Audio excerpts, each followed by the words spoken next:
قدم زدن به سوی مسجد. برای چی؟ از این محروم شدیم. میدونین برای چی است؟ علتش گناه است، گناه زیاد.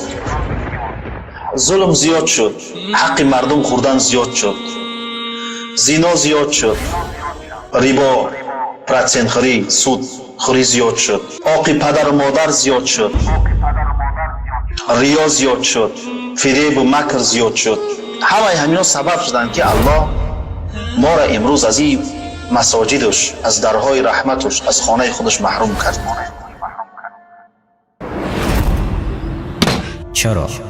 چرا در این مسجدها بسته شد؟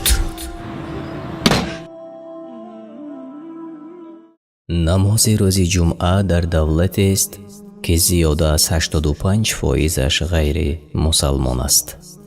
در قیاس با دیگر دولت‌های دنیا موافق آمار از 5 تا 7% گرفتاران کووید 19 فوتیدند.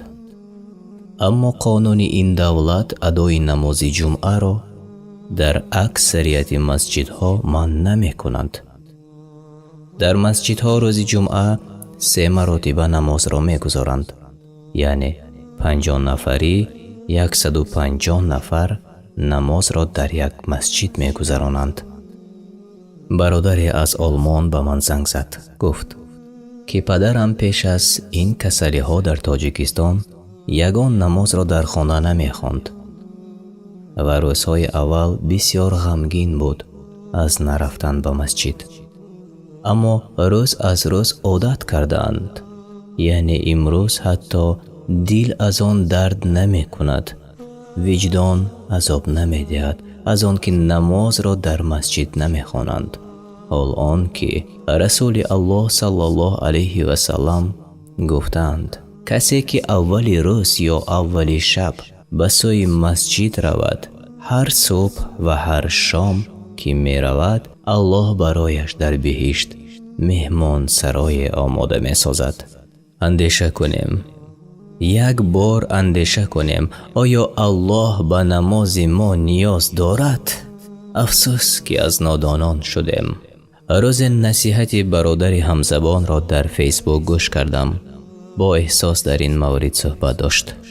چرا ما نمی اندیشیم که در خانه الله برایمان بسته شد، نه از جانب کسی و نه از جانب چیزی، بلکه الله نمی خواهد این گونه نمازگزاری ما را.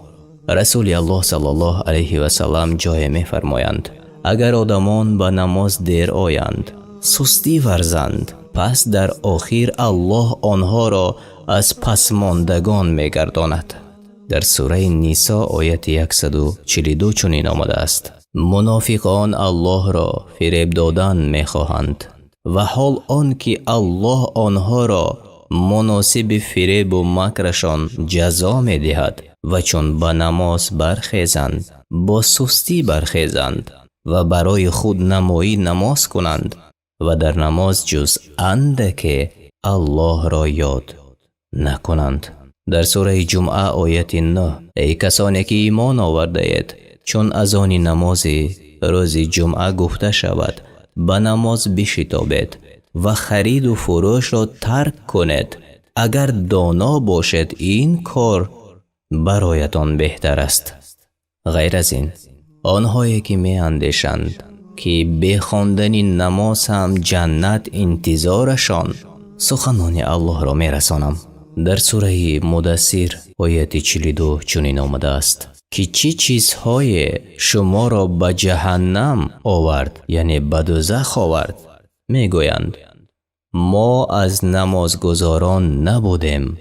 و در نهایت سوره منافقان آیت 9 را می رسانم: ای کسانی که ایمان آورده اید، اموال و اولادتان شما را از ذکر الله به خود مشغول ندارد که هر کی چنین کند زیانکار است. و در آیت 11 این سوره چنین آمده است: چون کسی اجلش فرا رسد، الله مرگ او را به تأخیر، یعنی دیرتر نمی افکند و الله به کارهایی که میکنید آگاه است. اکنون بیاندیشیم در این مسجدها را کی محکم کرد؟ آیا بجز الله کسی میتوانست این کار را کند؟